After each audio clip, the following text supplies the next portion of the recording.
जय जगन्नाथ सांग माने केमती अछंती गुड मॉर्निंग। मो झील देखो बदमाशी करुच्ची आज संडे अच्छी ना से घरे ता सांगे लुगा सफा चली सकाळ पाइला माने तो गदा गदा लुगा कौठु बाहर भगवान को जना। वाशिंग मशीन पूरा फुल हो जाइथिबो ताको देखिकी मते ज्वर आसी जाए हेले कौन करिया को पड़िबो। घर सारा रो लुगा आज तो पुणी कंबल पकईछि आ शीत दिन ना बहुत छोट पिला हेले जो कम्बल को जो अपरिष्कार करुँच पुणी सफा करिया को पड़ुछि। आउ सकाळ तो दुनिया काम घर पर सफा झाड़ू फाड़ू सब सरी जाइए बट लुगा सफा करें कम सर टाइम गाधेबा पूजा करवा आ चा फा पिया सरी जाइए। आपन चा फा पिया सरला ना नहीं मोर ये माने तापर यहाँ 10टा बेलर वीडियोटा 10टा बेले मुझे शूट करी गोटे ब्लाउज जेहेतु मकर संक्रांति तापाई गोटे ब्लाउज भी जॉइंट करिवार थिला कंप्लीट करिकी ताकू 13 तारीख दिन संध्या सुधा मत दबाकू पड़िबो सेतिपई मो काम रे लागी पड़ची। आज मु आपन को कहबी मैंने घर आउ दुकान को केमिति मैनेज करिवे घर आउ होम बुटीक जोटी आपन सिलाई पत्र करूछन ताको केमिति मैनेज करिवे इजीली मैनेज करिवे तापई प्रथमे तो माइंडसेट दरकार। मेंटली आपण सब बेले प्रिपेयर रहिबे कि मु केमिति करिवे केते शीघ्र शीघ्र मो काम को कंप्लीट करिवे। देखो गोटे दिन रे भी आपण चाहिए बिना 5 ରୁ 6 ब्लाउज टी ताठू बेसी भी कंप्लीट करि परिबे किंतु तापाई आपण आगो दिन रु प्रस्तुति दरकार। से ड्रेस हो कि ब्लाउज हो अति कम रे टार्गेट रखंतु 10टा कंप्लीट करिवि बट तापाई पूर्वर प्रस्तुति दरकार। केमिति प्रस्तुति करिवे ना देखो जार जो ब्लाउज से ही माप सहित से ही कपड़ा को रखंतु बा बॉडी माप मेजरमेंट जो लेखिकी रखिचंती ता सहित से कपड़ा को रखंतु तापरे से मापरे काटिकी ता आगो दिन रु तार जदि अस्त्र वाला ब्लाउज होचे ताले ताको टिके बेसी समय लागिबो। जदि प्लेन ब्लाउज होतबो अपन तो जानी चंती दी प्रकार ब्लाउज होचे ना प्लेन आउ अस्त्र वाला तो प्लेन ब्लाउज तो सांगे सांग मिनिमम 20 ରୁ 25 मिनिट्स भितर जॉइंट सरी जाए। तापर रहिला हाथ काम आपण निजे जमा करंतुनी हाथ काम जदि निजे करिवे ना तर गोटे गोटे ब्लाउज बहुत समय नहीं जीवो। मु कहूँ सिंपल खाली ब्लाउज रो जॉइंट करवा कंप्लीट करवा कथा कहूँ जदि ता आग दिन टू काटिकी पूरा रेडी करिकी बांधिकी ताको मशीन पाखरे रखंतु ता सहित की पाइपिंग रहिबो कौन कौन लागिबो पूरा रेडी करिकी रखंतु। वास्तवे मॉर्निंग रू स्टार्ट कले अपन टाइम देबे एतिकी टाइम भितर मु एई कामटी को करिवि एतिकी काम कंप्लीट करिवि से हिसाब रे हेले आपण मिनिमम 8 ରୁ 9 कि 10 भितर कंप्लीट करि परिबे। तापर रहिला हुक काम पाई सब बड़े लोक रखंतु जमती मो जण जण को देई दिए निजे भी करे किंतु मैक्सिमम लोकों को देई दिए कि से माने हेमिंग करिबा आउ हुक लगेबा हुक घर करिबा एगुडा को से माने करंती। मोर काम होला केवल जॉइंट तेबे जाइकी आपण टार्गेट जदि फिक्स करके काम करिवे तेबे जाइकी आपण अधिका काम करि परिवे।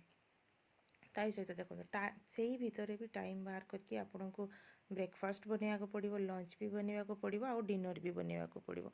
ये 3टा काम तो आपन को मुक्ति मिलबनी ये 3टा आपन को निहाती करि परिबो निहाती करवा को पड़ो। ता भितर आपनकर गेस्ट अछंती ता भितर केही हाँ पिला मानन को खाइदे दबार अछि पिला मानन को ट्यूशन पठेबार अछि रेडी करेबार अछि मॉर्निंग रे तो सकाळु ही स्टार्ट कर देबे सेटा छुआ माने सकाळु स्कूल बाहरी गला परठू आपण बिल्कुल बसिबेनी।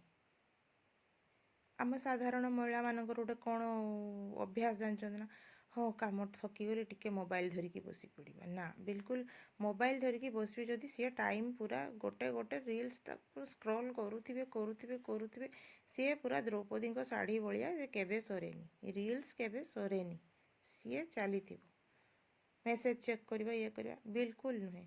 प्रथमे छुआ मैंने बाहरी गला माने रेडी घर फटाफट सब काम को सारी दिंतु सारी देकी आपंकर गाधुआ ठाकुर पूजा बा रोषे घंटे 1.5 घंटा भितर कंप्लीट करने चेष्टा करूँ तापर जाकि आप समय बाहर करें ବୁଟିକ୍ କାମ ପାଇଁ ବା ଅନ୍ୟାନ୍ୟ ଯେକୌଣସି ଆପଣ କାମ ପାଇଁ। ଆଉ ଯଦି ଘର ଭିତରେ ସେଇ କାମକୁ କରୁଥିବେ ରେଷ୍ଟ ନେଉଥିବେ ବସୁଥିବେ ଦିନ ସାରା ସରିବନି। ଅଛନ୍ତି ନା ଆମର ମହିଳାମାନେ କେତେକ ଅଛନ୍ତି ଯେଉଁମାନଙ୍କର ଦିନ ସାରା କାମ ସରେନି। ସେମାନେ କୁହନ୍ତି ଆମର ତ ଦିନ ସାରା ଘର କାମ ସରୁନି, ଆମେ ଆଉ କ'ଣ କରିବୁ। ତ ଯଦି ଆପଣ ଦିନ ସାରା ହିଁ ଘର କାମ ଭିତରେ ଫସିକି ରହିବେ ଆଉ କ'ଣ କରିପାରିବେ? ଆପଣ ଚିନ୍ତା କରିବାକୁ ବି ସମୟ ହିଁ ପାଇବେନି। ତେଣୁ ପ୍ଲାନିଂ ମର୍ଣ୍ଣିଂରୁ ହିଁ କରିବେ, ପୁରା ମର୍ଣ୍ଣିଂରୁ ହିଁ ଆରମ୍ଭ କରନ୍ତୁ। ପିଲାମାନେ ବାହାରି ଗଲା ମାନେ ଆପଣଙ୍କର ବାସ୍ ଚାଲିଲା, କାହା ପରେ କ'ଣ ଚାଲିଲା। ଫଟାଫଟ କାମ ସାରିବେ, ତାପରେ ଦେଖିବେ ଆପଣଙ୍କ ପାଖରେ ହାତରେ ସମୟ ହିଁ ସମୟ। ଆଉ ତ କିଛି ହାଉସୱାଇଫ୍ ଅଛନ୍ତି ଯେଉଁମାନେ କି କାନ୍ଦନ୍ତି ବସିକି, ଆମେ କିଛି କରିପାରିଲୁନି, ଆମକୁ କେହି କିଛି କରିବାକୁ ଦେଲେନି, ଆମକୁ ହେଲ୍ପ କଲେନି। ଆରେ ବାବା, କିଏ ଆପଣଙ୍କୁ ହେଲ୍ପ କରିବ? ଆଜିକାଲି ଦୁନିଆରେ କେହି କାହାକୁ ହେଲ୍ପ କରନ୍ତିନି। ପ୍ରଥମେ ତ ନିଜକୁ ନିଜେ ହେଲ୍ପ କର। ତମକୁ ହେଲ୍ପ କରିବା ପାଇଁ ସେତେବେଳେ ଲୋକମାନେ ବା ଫ୍ୟାମିଲି ମେମ୍ବର୍ସ ଆଗେଇ ଆସିବେ ଯେତେବେଳେ ଜାଣିବେ ସେମାନେ କି ନା ଇଏ କିଛି କରିବା ପାଇଁ ଯୋଗ୍ୟ, ଏ କିଛି କରିବା ପାଇଁ ଚେଷ୍ଟା କରୁଛି, ତେବେ ଅନ୍ୟର ହେଲ୍ପ ଆପଣ ଆଶା କରିପାରିବେ। ଆଉ ଯଦି ନା ମୁଁ ଘରେ ଶୋଇ ରହିଛି, ମୋତେ ସୁଯୋଗ ମିଳିଲେ ମୁଁ କରିବି, ସୁଯୋଗ କେବେ ଆସେନି। ସୁଯୋଗ ତିଆରି କରିବା ପାଇଁ ପଡ଼େ, ସୁଯୋଗକୁ ନିଜେ ତିଆରି କର। ଆଜି ଯଦି ମୋ ଘରେ ମୋତେ କେହି ମାନେ ସପୋର୍ଟ କରୁଛନ୍ତି, ତାର କାରଣ ହେଲା କି ମୁଁ ସେତିକି ଏଫର୍ଟ ଦେଇଛି ମୋ କାମକୁ ମୁଁ ଏଫର୍ଟ ଦେଇଛି। ମୁଁ ଚାହିଁଲେ ମୁଁ ଆଜି କାମ ଅଧିକ ଅଛି, ରାତି ବସିକି କାମ କରିଛି, ସକାଳ ମର୍ଣ୍ଣିଂ 4ଟା ପର୍ଯ୍ୟନ୍ତ ବି ମୁଁ କାମ କରିଛି, ରାତିରୁ ଉଠିକି ଯାଇକି କାମ କରିଛି, ଲୋକଙ୍କୁ କମ୍ପ୍ଲିଟ୍ କରିକି ଦେଇଛି। ଯଦି କାମରେ ପରଫେକ୍ସନ୍ ଚାହୁଁଛନ୍ତି ନା, ତ ପ୍ରାକ୍ଟିସ୍ ଦରକାର, ରେଗୁଲାର ବେସିସ୍ରେ କାମ କରିବା ଦରକାର। ଏତେ ସହଜ ନୁହେଁ କି ଗୋଟେ ବିଜନେସ୍ ରନ୍ କରିବା। ସହଜ ସେତେବେଳେ ହେବ ଯେତେବେଳେ ଆପଣ ତାକୁ 100% ଦେବେ। 100% ଦେବା ପାଇଁ ଚେଷ୍ଟା କରନ୍ତୁ। ଆଜି ମୁଁ ଗୋଟେ ବ୍ଲାଉଜ୍ ଦେଖାଇବା ପାଇଁ ଚେଷ୍ଟା କରୁଛି, ସେଥିପାଇଁ ମୋ ଫେସ୍ ଦେଖାଯାଉନି, କିନ୍ତୁ ମୋ ପାଖରେ ଆକ୍ଚୁଆଲି ସେଟଅପ୍ ଠିକ୍ରେ ନାହିଁ। ମୁଁ ସେମିତି ଫ୍ରଣ୍ଟରେ ରଖିକି କରୁଛି। ତଥାପି ଦେଖନ୍ତୁ, ମୁଁ ବ୍ଲାଉଜ୍ ଗୋଟେ ଜଏଣ୍ଟ କରୁଛି, ମୋତେ ମଝିରେ ଉଠିବା ପାଇଁ ଆଜି ପଡ଼ିଲା ରୋଷେଇ କରିବା ପାଇଁ, ନହେଲେ ମୁଁ ଆଜି ଆରାମ ସେ ଏଇଟାକୁ କମ୍ପ୍ଲିଟ୍ କରିଦେଇଥାନ୍ତି। ବଟ୍ ଏଇଟା କମ୍ପ୍ଲିଟ୍ ହେବା ଉପରେ, ଏଇଟା ନର୍ମାଲ୍ ତା'ର ପଟି ଯୋଡ଼ିବା ଚାଲିଛି। ଆଉ ମୋତେ ମକର ଆଗରୁ ଏଗୁଡ଼ିକ ସବୁ କମ୍ପ୍ଲିଟ୍ କରିକି ଦେବାର ଅଛି। ତ ଏଇଥିରୁ ଆପଣ ଭାବିବା ଦରକାର କି ସମସ୍ତେ ମାନେ କିଛି ତ କରୁଛନ୍ତି, ବହୁତ ଜଣ ବିଜନେସ୍ କରୁଛନ୍ତି, ମୁଁ କାହିଁ କରିପାରିବିନି।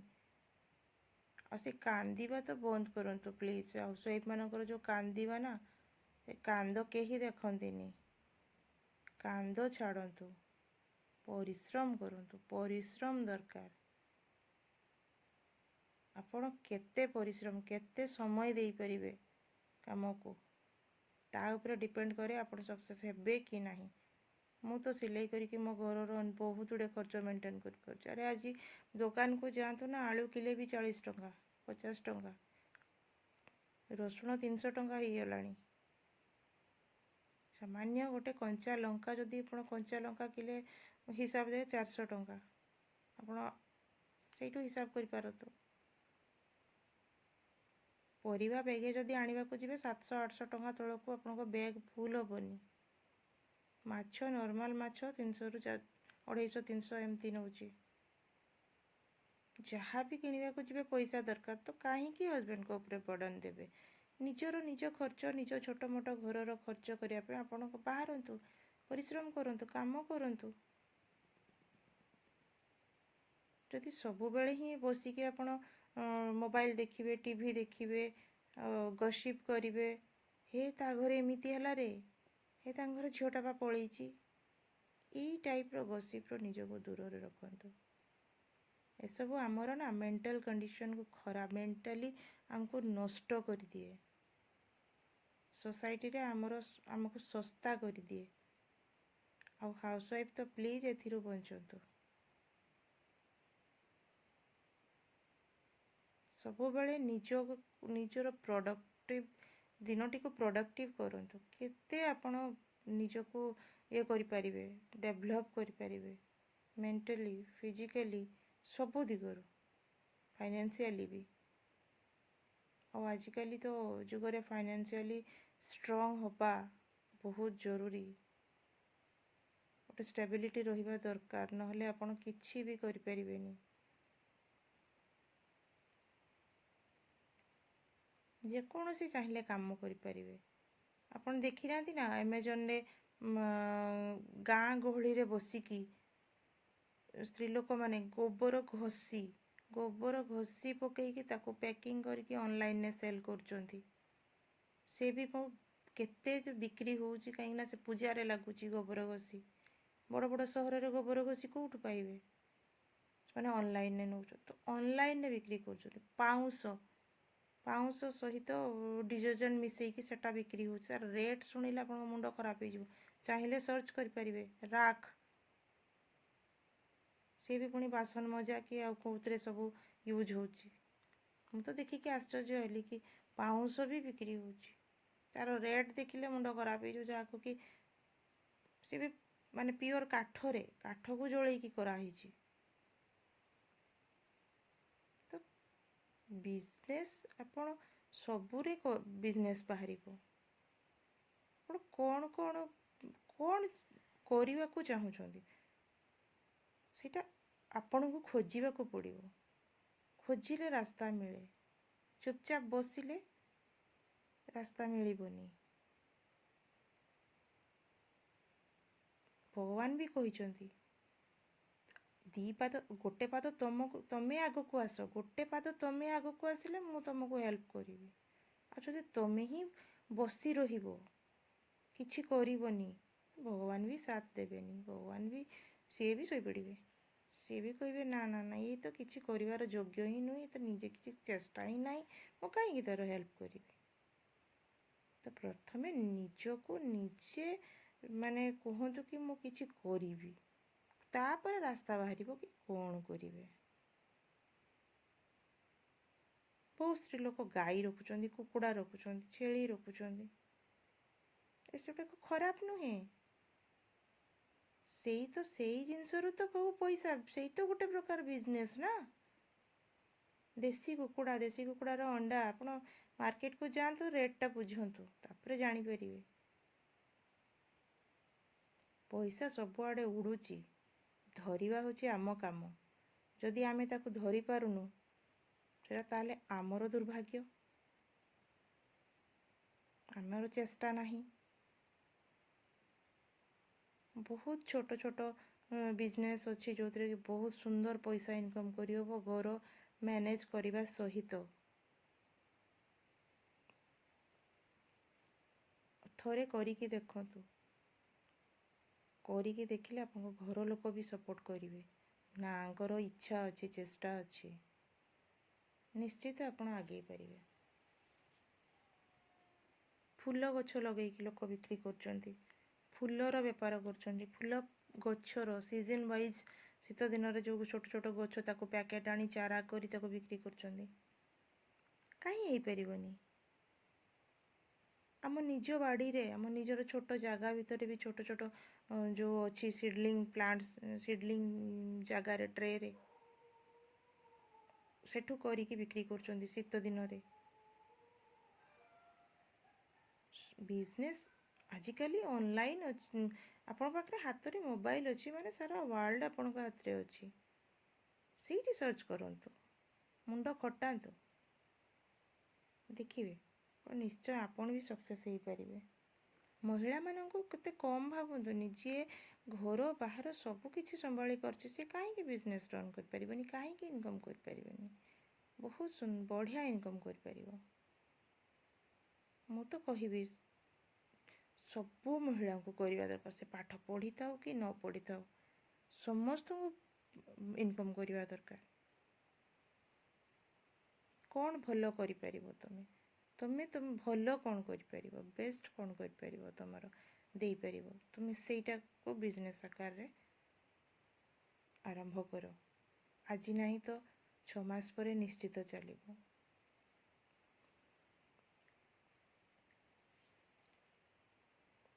ନିଜକୁ ନିଜେ ମୋଟିଭେଟ୍ କରନ୍ତୁ। ଦିନ ଥିଲା ମୁଁ ବି କ'ଣ କରିବି ଭାବୁଥିଲି। ଆଉ ମୁଁ ସବୁବେଳେ ମୋଟିଭେସନ୍ ଭିଡ଼ିଓଜ୍ ଦେଖେ। ମୁଁ ଦେଖେ ଏତେ କ'ଣ କେମିତି କରିପାରୁଛନ୍ତି, ଆଉ ଆମେ କାହିଁ କରିପାରୁନି, ମୁଁ କାହିଁ କରିପାରୁନି। ମୁଁ ଦିନ ସାରା ଘରେ ରୋଷେଇ କରୁଛି, ଦିନ ସାରା ମୁଁ ରୋଷେଇ କରୁଛି, ଦିନ ସାରା ମୁଁ ଖାଇବାକୁ ଦେଉଛି, ଦିନ ସାରା ବାସନ ମାଜୁଛି। ମୁଁ ନିଜକୁ କ୍ୱେଶ୍ଚନ୍ କରେ ମୁଁ କେତେ ଆମେ ଖାଉଛେ, କେତେ ରୋଷେଇ କରୁଛି, ମୁଁ କ'ଣ କରୁଛି ମୁଁ ଦିନ ସାରା। ମୋ ମାଇଣ୍ଡ ଖରାପ ହେଇଯାଇଥିଲା। ମୁଁ କ'ଣ କରୁଛି ଦିନ ସାରା, ଖାଲି ଖାଉଛି, ଖାଲି ବାସନ ମାଜୁଛି, ଖାଲି ଏଇ କାମ ଚାଲିଛି, ଘର ସଫା ଚାଲିଛି। ତାପରେ ମୋଟିଭେସନ୍ ଭିଡ଼ିଓ ବହୁତ ଦେଖେ। ଆଉ ମୋର ଗୋଟେ କହିବି ଭଲ ଅଭ୍ୟାସ ବୋଧେ, ମୁଁ ଓମ୍ ନମଃ ଶିବାୟ ଏଇଟା ମୋ ଝିଅ ଦିନରୁ ମୁଁ ସବୁବେଳେ ଜପ କରେ। ମୁଁ ପୂଜା କରେ ନ କରେ, ମନ୍ଦିର ଯାଏ କି ନ ଯାଏ ମୁଁ ଜାଣିନି, ପ୍ରତ୍ୟେକ ମୁହୂର୍ତ୍ତରେ ମୋ ମନ ଭିତରେ ସେଇଟା ଚାଲିଥାଏ। ପାଟିରେ କେବେ କହେନି, ମନ ଭିତରେ ଚାଲିଥାଏ ଓମ୍ ନମଃ ଶିବାୟ, ଓମ୍ ନମଃ ଶିବାୟ, ଓମ୍ ନମଃ ଶିବାୟ, ଏମିତି ସ୍ପିଡ଼ରେ। ଏବେ ବି କିଛି ବି କାମ କରୁଥାଏ, ଦେଖିଲି ଯଦି ପ୍ରୋବ୍ଲେମ୍ ଆସିଲା ମୁଁ ଅଟୋମେଟିକ୍ ମୋ ମୁଣ୍ଡକୁ ଚାଲିଯିବ ଓମ୍ ନମଃ ଶିବାୟ, ଓମ୍ ନମଃ ଶିବାୟ, ଓମ୍ ନମଃ ଶିବାୟ। ଆଉ ମୁଁ ଦେଖେ ବହୁତ ସମୟରେ ମୁଁ ସବୁ ପ୍ରୋବ୍ଲେମ୍ସରୁ ବାହାରି ଆସେ। ଆଉ ମୋ ସେ କାମ ବି ମୁଁ ଭାବୁଥିବି କି ଏଇ ପ୍ରୋବ୍ଲେମ୍ଟା ଆସିବ, ସଲ୍ଭ ହେଇଯିବ।